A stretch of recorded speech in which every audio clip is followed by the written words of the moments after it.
Muito obrigado, senhor presidente. Cumprimento a todos que nos assistem nesse momento. Senhor presidente, os últimos dias tem sido constante o discurso de todos na nação praticamente, ou nas rodas de conversa e avaliações, sobre a questão da segurança pública. Nas escolas... É o assunto. É o assunto. Vou falar também desse assunto. Nas escolas e em todos os lugares. E eu tenho visto muitas críticas sobre a questão do fato do Exército estar no Rio de Janeiro. E, como eu tenho dito aqui, não sou da base do governo e não cabe aqui a mim fazer defesa do governo. Cabe a mim fazer também a discussão desse tema, porque sou um dos parlamentares que, desde que entrei aqui, tenho tido uma preocupação muito forte com a questão segurança pública, porque nela militei durante 23 anos. E desde que entrei aqui também, senador Paulo Paim, tenho dito que o Brasil enxuga gelo e que faz uma inserção na segurança pública de forma errada. E por quê?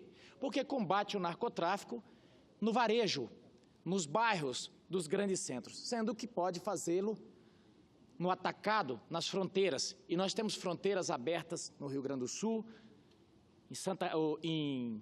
no Paraná, em vários estados brasileiros, Mato Grosso, e nós temos uma grande fronteira aberta aí no país inteiro. Só no Mato Grosso são 700 quilômetros de fronteira aberta por estradas e fronteira seca e 200 por rio.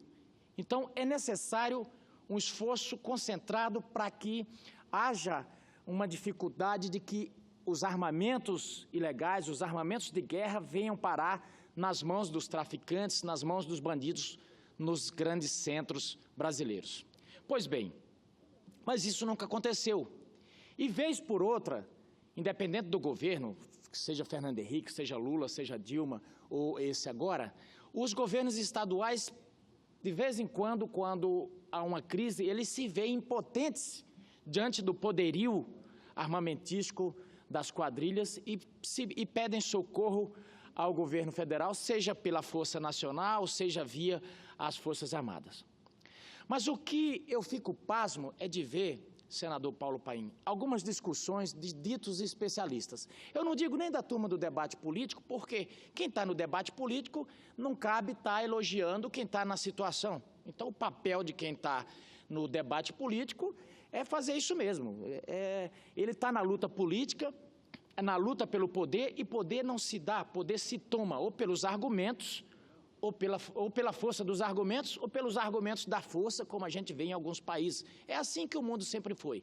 Ou se toma o poder pelas armas, ou pela força dos argumentos. Então, eu respeito o embate político de vir aqui um senador e falar isso aí está tudo errado, mesmo que no passado tenha feito. Mas o que me pasma é os ditos especialistas tentar manipular as pessoas de boa fé. E aqui eu queria fazer um parêntese aos professores de História e Geografia, que pudessem fazer uma reflexão, porque o público em que geralmente eles estão trabalhando é um público muito vulnerável, é um público que eles deviam estar ensinando e não colocando coisa vazia. E eu fui professor, eu vou dar um recado, vá preparar a aula, vá preparar uma boa aula, para preparar bons alunos, para poder também fazer a crítica e não fazer discurso fácil sobre o que passou no Jornal Nacional ontem à noite.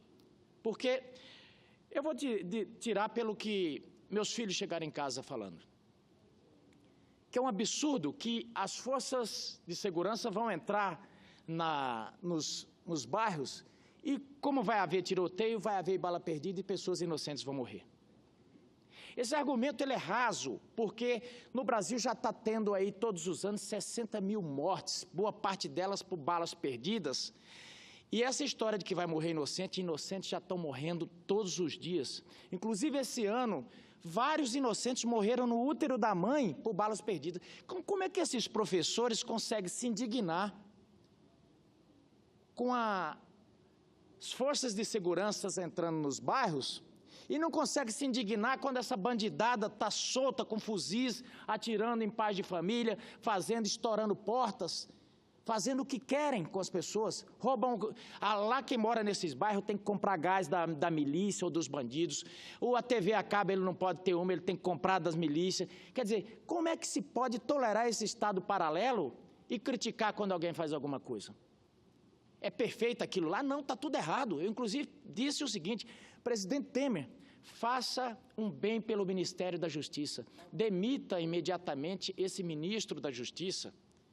E aqui não é nada pessoal contra o ministro. Aliás, acho ele uma pessoa muito instruída, tem um currículo muito bonito, foi um grande magistrado, mas ele demonstrou, senador Paulo Paim, que ele não serve para estar à frente do Ministério da Justiça, e é normal. Se me colocar, senador Paulo Paim, para jogar na seleção brasileira, eu provavelmente não servirei para gandula. Cada um tem suas aptidões. Então, seria muito de bom alvitre que o ministro Torquato Jardim, em nome, nem da pátria, nem de outra coisa, mas em nome do currículo dele, ele pudesse, senador Roberto Requião, pedir demissão hoje, fazer um bem para a pátria.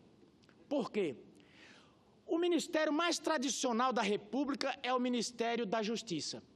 Nas mãos dele, esse ministério está se esvaindo.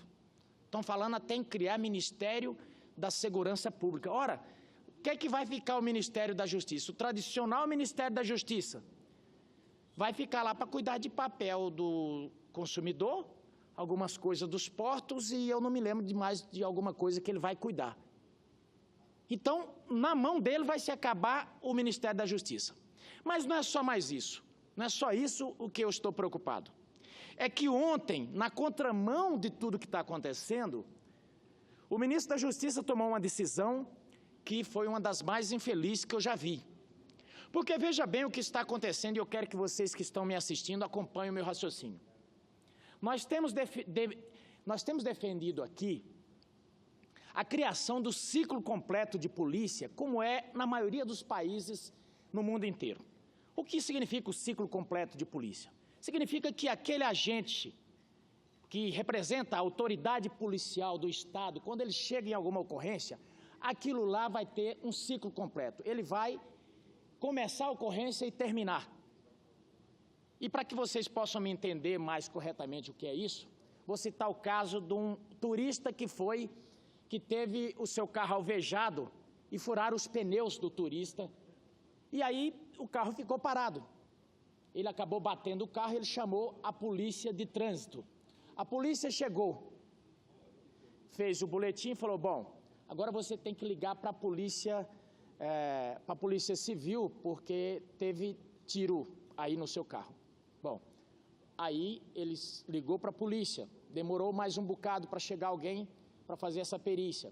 Ele foi para a delegacia, ficou mais 4 horas. Quer dizer, ficou sendo jogado de agente em agente do Estado. Então, o que se defende é que o seguinte: se uma ocorrência começa com uma polícia, que possa terminar com aquela polícia, sem precisar estar jogando uma para outra. Só para dar outro exemplo, hoje a PM apreende uma droga ou uma arma, ela tem que ir para a delegacia, ficar lá 3 ou 4 horas esperando um delegado, que no Brasil também é uma outra excrescência, esse estilo de inquérito, porque é uma coisa cartorária. Delegado não vai aonde ocorre a ocorrência, ele fica lá, é uma espécie de juiz, espécie de documento para tal lugar, colha-se o depoimento de tal fulano. Quer dizer, é um burocrata que assina documentos que vem do escrivão, que a gente chama de escravão, porque o delegado, de fato, em todas as delegacias brasileiras, é o escrivão, é quem toma depoimento, é quem faz tudo.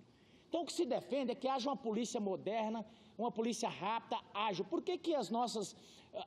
existe até um jargão de que, no Brasil, o processo penal, existe a verdade real e a verdade processual. É porque no meio dessa papelada vai se criando uma outra história, porque a maioria das vezes o sujeito não foi lá e vai se criando essas coisas. Bem, diante desse fato é que se defende o ciclo completo de polícia. Mas o Ministério da Justiça, através do ministro da Justiça, inovou. Criou um novo ciclo completo de polícia. E que ciclo completo de polícia é esse? Veja bem, manda-se o Exército para dentro dos bairros brasileiros para exercer a função da polícia militar. Bom, com a polícia militar, e manda-se para lá por quê? Manda-se porque está dizendo que os estados não estão dando conta, através da polícia militar, da polícia civil, de dotar a segurança pública dos meios necessários para combater a criminalidade. Pois bem, então manda-se o Exército. Aí a polícia, ao mesmo tempo, pega-se, aí tem a Força Nacional, que ao mesmo tempo é tirada desses estados. E a Força Nacional é composta e mandada também para certos estados. Tá bem. Como a polícia fica ociosa, então vamos fazer o que agora? Vamos mandar a polícia militar para cima das rodovias federais, que é do governo federal. Mas, peraí, o governo federal não estava fazendo uma intervenção para ajudar os estados? Como é que agora a polícia militar vai atuar nas rodovias federais? Bom, já se dizia que nenhuma rodovia estadual era policiada porque os governos estaduais não têm efetivo para fazer policiamento nas rodovias estaduais. Não, mas agora vai fazer em cima das rodovias federais.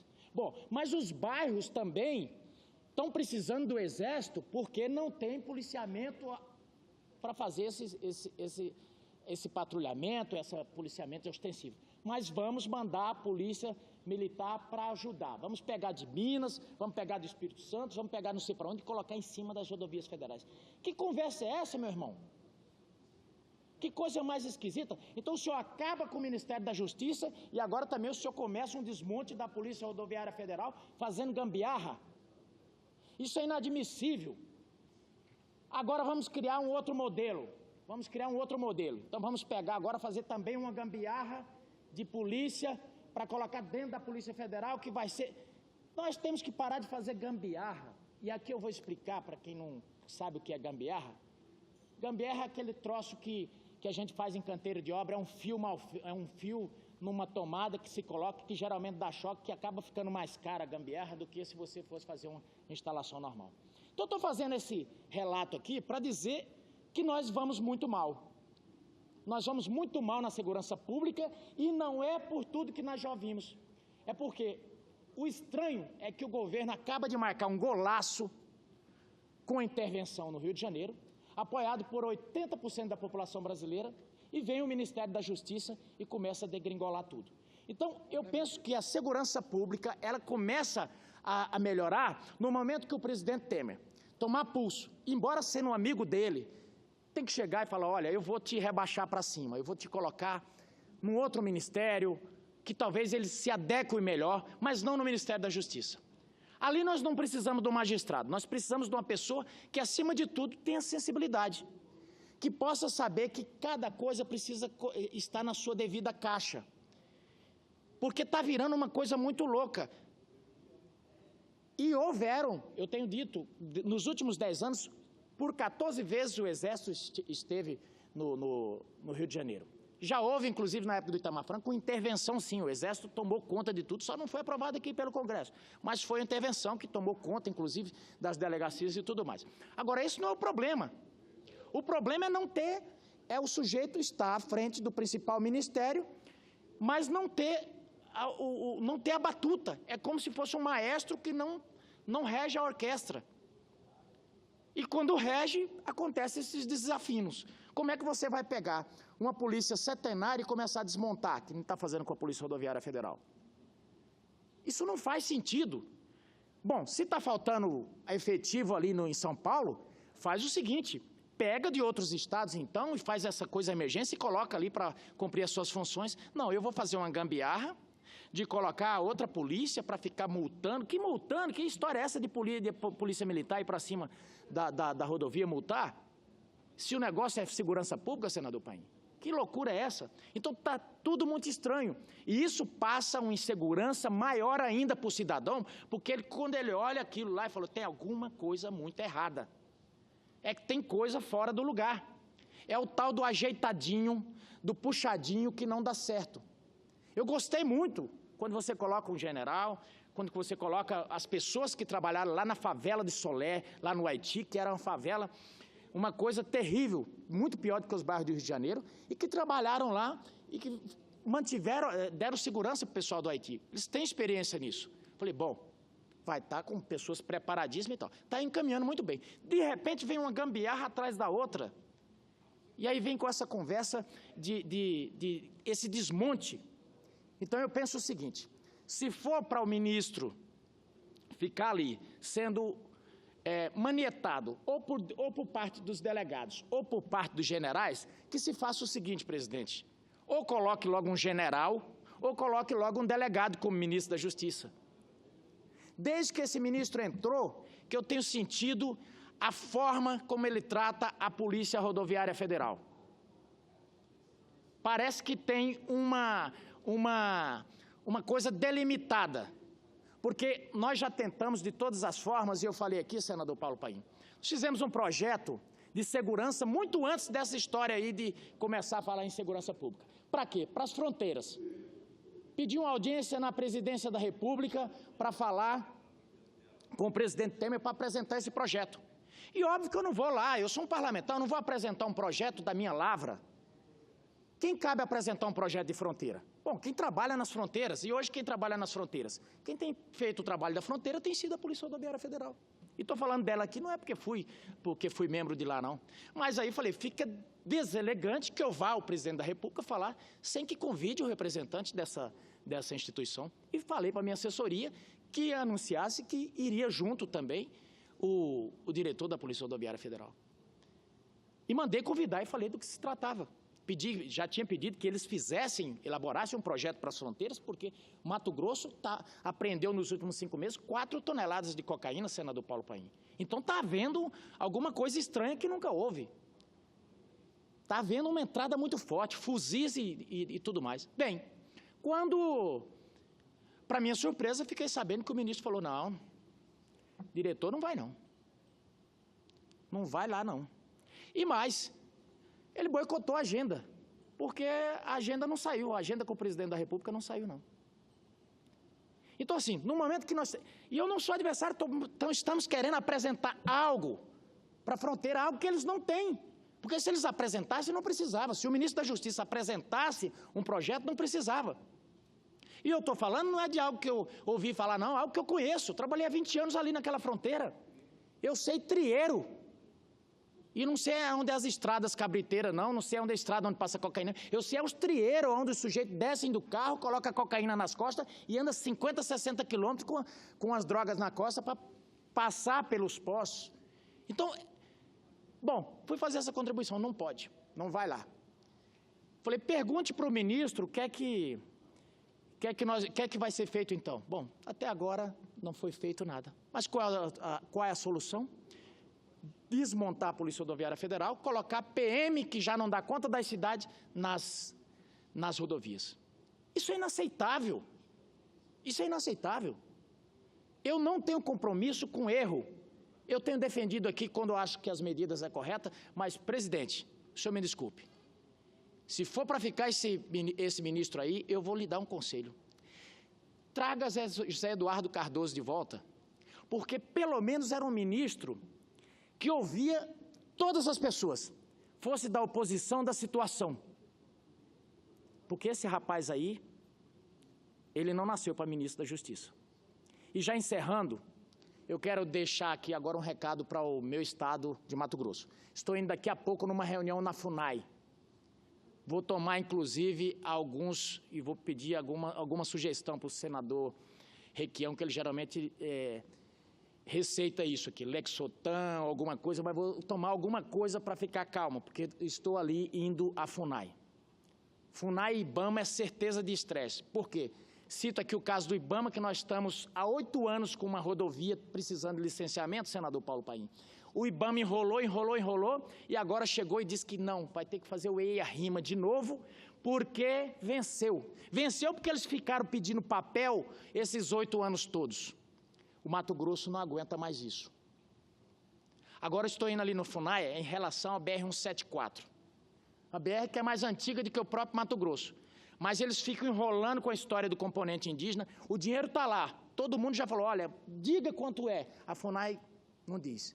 Os índios estão querendo, a população está querendo, todo mundo está querendo a rodovia. Mas a FUNAI está lá, inerte. Passou 2 meses a superintendente da FUNAI sem atender um telefonema de ninguém. Quando ficou sabendo dessa reunião hoje, agora já se manifestou lá. Então, é estressante isso. Eu sou menos paciente, sinceramente, eu já disse que essas pessoas têm que ser varridas do serviço público. Ou faz seu serviço, ou pega o boné e vai embora. Que nem eu disse para a senhora, presidente do IBAMA há poucos dias. A senhora se demita, e não é pessoal. Ah, meu Deus, você está pedindo demissão de todos os servidores que não atendem às demandas do Estado? Estou. Porque quem não tem competência, deixe outro. No Brasil tem muita gente com competência que faz as coisas andarem, senador Paulo Paim. E não dá para esperar mais essa história de ficar o país travado por papéis. As pessoas esperando rodovias com atoleiro e tudo. Ah, não pode. Uma rodovia que está há 50 anos lá, aí vai duplicar. Não, precisa de mais licenciamento na borda. Se a rodovia, quando é feita, e o senador Requião já foi governador, sabe disso, uma rodovia, quando ela é feita, ela já tem uma margem de 35 metros, 40 do 8, já para que, se precisar haver uma expansão, é dentro daquele limite que vai fazer. Portanto, se houve aquele primeiro licenciamento, porque diabos tem que fazer outro licenciamento para aquela margem que já foi feita? Se tinha estrago ali, já foi feito. Não, tem que haver outro licenciamento. Aí antropólogo ganha dinheiro, não sei quem ganha dinheiro, gasta boa parte do dinheiro da obra com projetos. Teve um projeto lá no Mato Grosso, só com um projeto, 12 milhões. Que diabo é isso? Se já tinha sido feito. Então, o dinheiro com isso vai pelo ralo, senador Paulo Paim. Isso é inadmissível. Então, a gente tem ficado indignado com esse estravamento. E já encerro, senador Paulo Paim, dizendo que ontem foi criado, lá em Lucas do Rio Verde, o grupo BR-163, porque ali também, há 10 anos, se espera pela duplicação da rodovia. As pessoas estão pagando pedágio e não tem a rodovia duplicada. E mais, é um acidente atrás do outro, senador Paulo Paim, porque toda a soja que é escoada pela BR-163. E é um caminhão atrás do outro. Quando há o conflito de carros pequenos com veículos pesados, isso é mortal, é letal. E está morrendo pessoas uma atrás da outra. Então, eu pedi uma audiência ao presidente do BNDES. Desde o ano passado que nós vamos ferindo. Foi mandado dinheiro para todo mundo. E eu não vou aqui ficar citando, mas eu não estou entrando nesse julgamento de mérito. Eu quero simplesmente que possa ser liberado os 3 bilhões que precisa para ser terminado a rodovia de Mato Grosso. Ah, não pode porque é compliance, porque não sei o quê, porque não sei o quê, porque é Lava Jato, porque... Não quero saber por quê. Mato Grosso contribui para esse país e vocês estão como um banco de desenvolvimento nacional. E Mato Grosso se insere nesse quesito de desenvolvimento nacional, porque hoje 27% da safra nacional sai de lá. 1/4 da balança comercial é Mato Grosso que contribui. Então não venham com essas churumelas, um banco que emprestou dinheiro até para construir a mansão da mãe do presidente Santos em Angola. Então vocês não venham com essa churumela agora de dizer que é por causa da compliance que não pode mandar para construir uma rodovia centenária lá no estado de Mato Grosso. Muito obrigado, senhor presidente.